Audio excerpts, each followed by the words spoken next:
Welcome back. This month, the Center for Warriors Foundation is hosting its second annual archery elk camp for veterans. And to get more veterans involved in the hunts, they got an all-terrain wheelchair from Action Track Chair. The donation came in August, and it was funded by Hell's Auroran Outfitters out of Gardner. It was presented to the Center for Warriors during an event at Capitol Sports in Western. We've set this chair up with fishing holders, fishing rod pole holders, rifle holders, bow holders, quite a bit of different things that they can use to use out in the wild. Action Track Chair says it can conquer snow, mud, and sand and helps users venture farther on challenging terrain. MTN's Ali Kaiser joined the Center for Warriors on one of their hunts to see how the Action Track Chair works in the wild. Early in the morning, before dawn, a group of veterans put on their camouflage, gather their gear, and head quietly into the Montana wilderness.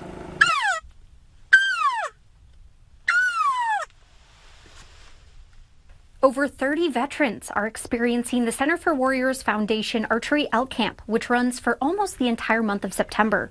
The program started last year with only 5 participants. We are not guides. We are a couple of old guys that are helping Montana veterans.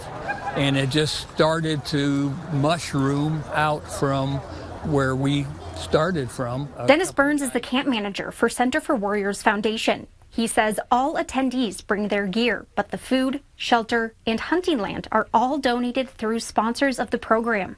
According to Burns, many of the veterans prefer archery hunting. Several of them have told us that they would never shoot a gun again, but the bow, that's a whole nother thing. It doesn't have the noise factor involved. The program keeps mental wellness and physical abilities in mind, as it also provides disabled hunters with an all-terrain wheelchair, which Pete Siegel of Billings was able to use. After being diagnosed with muscular dystrophy, he was disqualified from joining the Marine Corps, but he is a member of an organization that supports the Marines. It's soul-filling, in my opinion. You know, for me, I'm home when I'm out here. Siegel started hunting when he was 14 years old. Now, at 56, he says he would not be able to do what he loves without a track chair like the one owned by the Center for Warriors Foundation. I was kind of unsure if it would work, and by golly, we went out and we found a way to get it done. While no one caught an elk during our hunt, the time spent with others sharing stories around the campfire made it all worth it. The camp wraps up next week, and they will start taking a head count for next year in April. In the wilderness, I'm Ali Kaiser, MTN News.